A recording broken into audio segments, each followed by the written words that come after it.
आप देख रहे हैं समाचार एजेंसी ऑफ इंडिया में साइन न्यूज।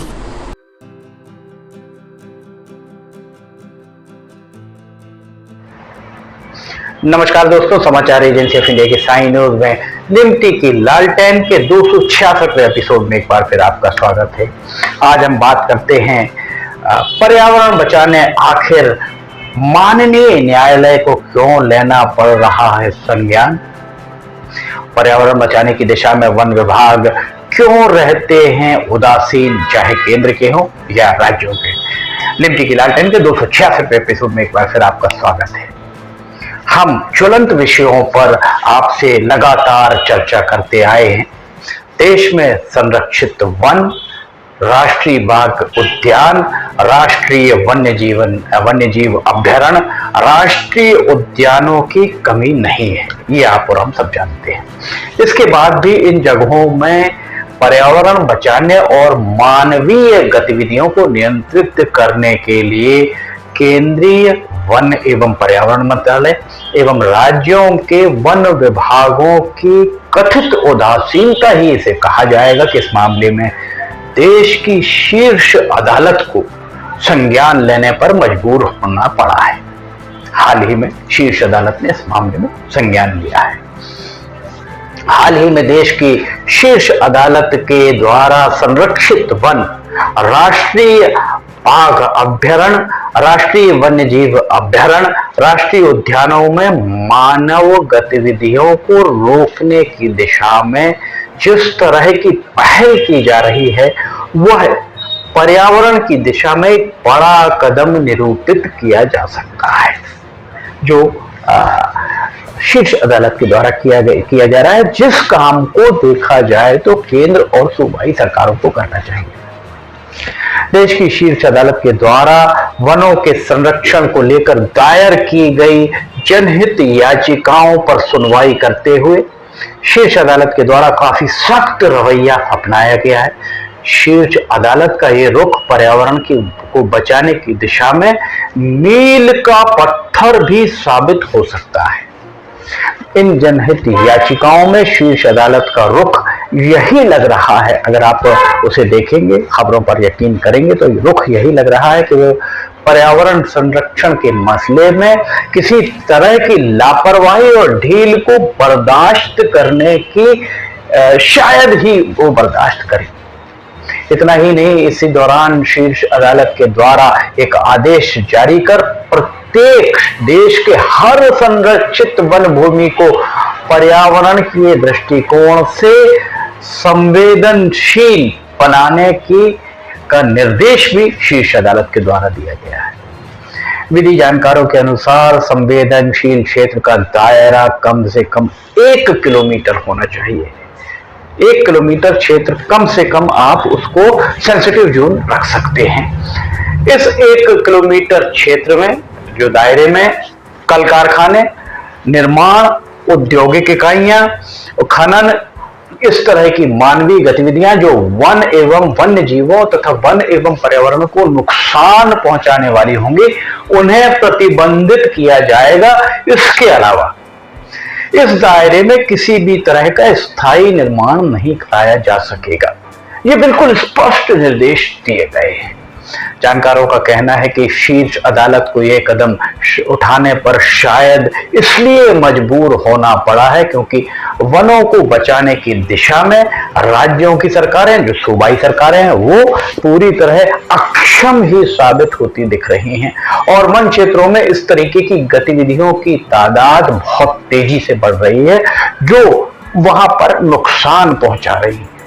वन विभाग के द्वारा देश भर के नेशनल पार्क का अगर सर्वेक्षण करा लिया जाए, टाइगर रिजर्व हो, नेशनल पार्क हो, इनका अगर सर्वेक्षण करा लिया जाए तो 1 किलोमीटर क्षेत्र में न केवल रिसोर्ट्स बनी नजर आएंगी वरन आजकल डेस्टिनेशन मैरिज भी आजकल बहुत चलन में है। डेस्टिनेशन मैरिज के नाम पर जंगल के अंदर कान फाड़ू शोर के साथ ही बारातें निकल रही हैं, बम फूट रहे हैं, पटाखे फूट रहे हैं, कॉकटेल पार्टीज हो रही हैं, धूम धड़ाका हो रहा है। इस पूरे मामले में वन विभाग पूरी तरह निष्क्रिय नजर आता है। केंद्र और राज्य सरकारों के वन विभागों का ये दायित्व है कि वे अपने कार्य क्षेत्र में वन क्षेत्र को सहेजने का काम करें। वन विभाग चाहे केंद्र सरकार का हो अथवा राज्य सरकार का, सभी के पास वनों के संरक्षण के लिए न केवल संसाधन होते हैं वरन पर्याप्त अधिकार भी उनके पास होते हैं। इतना सब होने के बाद भी वन क्षेत्र, विशेषकर संरक्षित वन क्षेत्र के लिए खतरा कम नहीं हो पा रहा है। वन क्षेत्रों में अवैध कटाई के साथ ही यहाँ अतिक्रमण सबसे बड़ी समस्या बनकर खड़ा हुआ है। मध्य प्रदेश के सिवनी जिले में 5000 वर्ग किलोमीटर क्षेत्र में चंदन बगीचा था, आज पूरी तरह उजाड़ हो चुका है। आप चाहें, सरकारें चाहे तो इसका निरीक्षण भी करवा लें। अतिक्रमण की समस्या सबसे बड़ी है, जिससे वन क्षेत्रों का वास्तविक रकबा घटते जा रहा है और जो वन्य जीवों के लिए उचित नहीं माना जा सकता है। जानकारों का यह भी कहना है कि संरक्षित वन्य क्षेत्रों में स्थानीय लोगों को वनोपज उगाने और मवेशी चराने की छूट होती है, जिसका लाभ उठाकर माफियाओं के द्वारा वन क्षेत्रों पर कब्जा कर लिया जाता है और अवैध निर्माण यहाँ कर लिए जाते हैं। यहाँ इमारती लकड़ियों की कटाई की जाती है, साथ ही वन संपदा को हर तरह से नुकसान भी पहुंचाया जाता है। वन भूमि के आसपास अतिक्रमण ही सबसे बड़ी समस्या के रूप में सामने आया है। दरअसल शहरों की विस्तारीकरण और गांव में शहर बसाने की सोच के कारण ही यह समस्या दिन दोगुनी और रात चौगुनी बढ़ती जा रही है। दरअसल शहरीकरण को ही हमने आपने विकास मान लिया है, जो हमारी भूल है।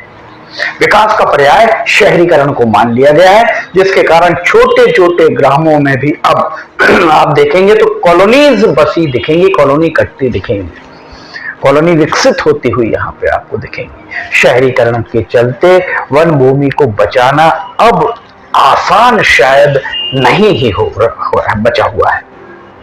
देखा जाए तो वन क्षेत्र माफ कीजिए, वन संरक्षण कानून ही इसलिए लाया गया था ताकि वनों के विकास और अवैध कटाई को रोका जा सके।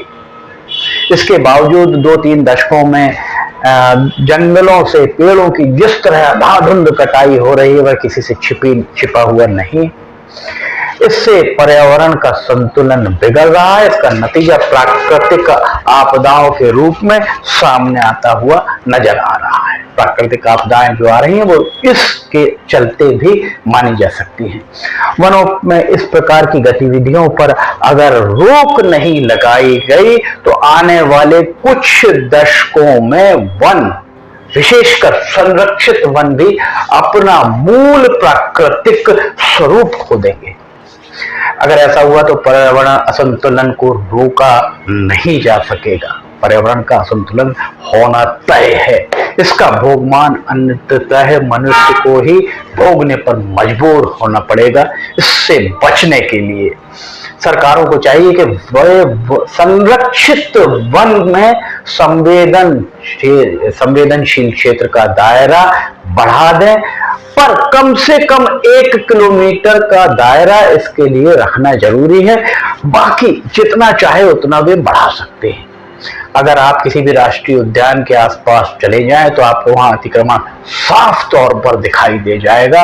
वन विभाग के अधिकारियों का ये नैतिक दायित्व होता है कि वे इसे रोकें, किंतु वन विभाग के बड़े अधिकारी, जो आला अधिकारी हैं, मैदानी क्षेत्रों में जहां पोस्टिंग है, वे अपने वातानुकूलित कक्षों से निकलकर मैदान में जाना पसंद नहीं करते। वर्तमान परिस्थितियों में विकास भी जरूरी है और पर्यावरण को बचाना भी उतना ही जरूरी है। इन दोनों के बीच में सामंजस्य, पर्यावरण को बचाना और विकास, इनके बीच में सामंजस्य कैसे बैठ पाएगा, ये सोचना हुक्मरानों का काम है। इसी तारतम्य में संरक्षित वन क्षेत्रों को में संवेदनशील क्षेत्र बनाए जाने की अनिवार्यता में देश की शीर्ष अदालत की चिंता कहीं ना कहीं छिपी दिखाई दे जाती है। लिमटी की लालटेन के 266वें एपिसोड में फिलहाल इतना ही। अगर आप समाचार एजेंसी ऑफ इंडिया की साइन न्यूज में लिमटी की लालटेन देखना चाहते हैं तो आप समाचार एजेंसी ऑफ इंडिया की वेबसाइट या साइन न्यूज के न्यूज चैनल पर जाकर इसे देख सकते हैं। रोजाना दोपहर 2 बजे प्रसारित होती है। शनिवार एवं रविवार को सुबह 7 बजे इसका प्रसारण होता है। समाचार एजेंसी ऑफ इंडिया की साइन न्यूज में लिमटी की लालटेन, मौसम के अपडेट, वीडियोस, मौसम मनोरंजक जानकारियां आदि अगर आपको पसंद आ रहे हो तो आपने लाइक, सब्सक्राइब और शेयर जरूर कीजिए। साथ ही नीचे जाकर कमेंट बॉक्स में लिखकर बताइए कि आपको ये सब कैसे लग रहे हैं। लिमटी की लालटेन के 266वें एपिसोड में फिलहाल इतना ही। लिमटी की लालटेन का 267वां एपिसोड लेकर हम बहुत जल्द हाजिर होंगे। फिलहाल आपसे इजाजत लेना चाहेंगे। जय हिंद।